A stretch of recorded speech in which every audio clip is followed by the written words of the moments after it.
So, what if the story you're hearing about the crypto market isn't the whole story? What if all the chaos and fear you're seeing is actually part of a much bigger plan? All right, let's get into it. I mean, the market was just on fire.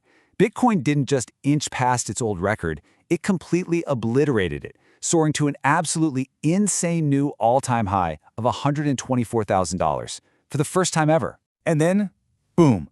Just as everyone's getting ready to celebrate, the bottom completely falls out. A massive, immediate crash that left everyone just staring at their screens, asking the exact same question: what on earth just happened? To figure this all out, we've got to first look at, well, what exactly happened during this sudden crash? And let me tell you, this was not some gentle little dip. The source we're looking at calls it a nasty dip for a reason. It sent this wave of absolute fear and confusion through the entire market. 1 second, we're at the top of the world. The next, just total panic. So, right away, the mainstream analysts jump in with the easy explanation, right? We've seen this movie before. You had this analyst on Bloomberg saying it reminds him of the dot-com bubble back in '99. You know the story. A classic case of a bubble just getting way too big and then popping. But is that really what was going on here? Okay, let's look at the official story, the one that got pushed out to explain all this panic. Our source calls this the narrative of fear. And bam, there it is. The headline that dropped like a bomb and seemed to explain everything. Google is banning unlicensed crypto wallets. I mean, that's the kind of news that can just freeze a market solid. It was immediately spun as the first shot in a war on self-custody.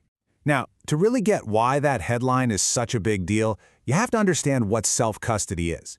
It's really the heart and soul of crypto, right? The whole idea is that you and only you control your money. There's no bank, no middleman. So when a giant like Google looks like it's coming after that core principle, yeah, that's a huge deal. But here's where things get weird. This headline creates a ton of confusion because you have the head of the SEC, of all people, on record saying that self-custody is a foundational American value. So what gives? This contradiction is why the source we're pulling from argues that the fear was the whole point. They call the news noise and pure manipulation. Basically, it was designed to shake people out of the market.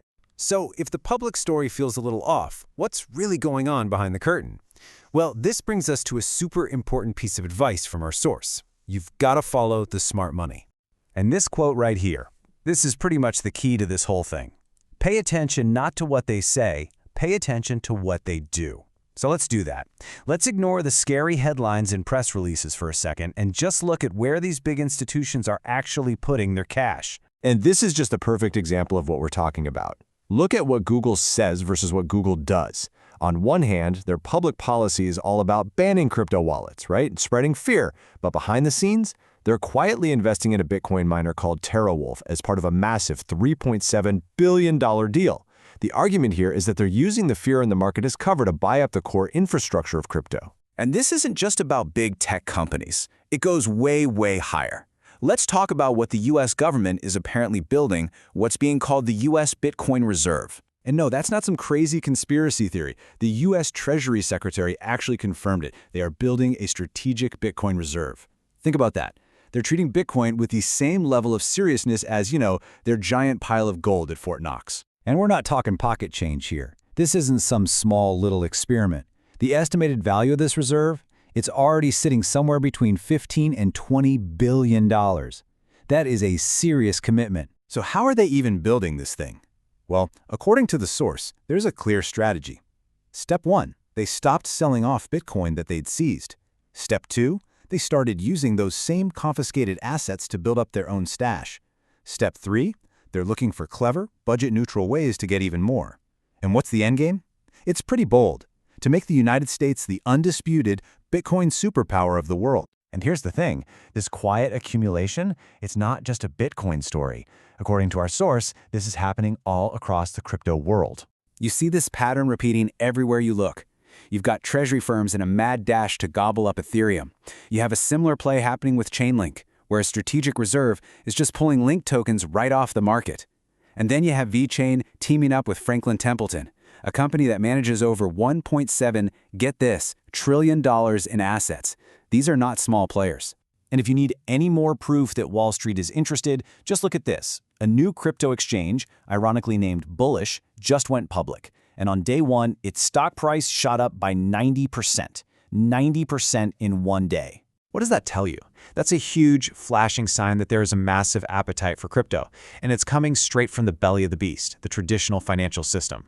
Okay, so let's just take a step back and look at the big picture. You've got all this fear and panic being spread in public on one side, and on the other, you have this quiet, massive accumulation by the biggest players in the world. Corporations, governments, you name it.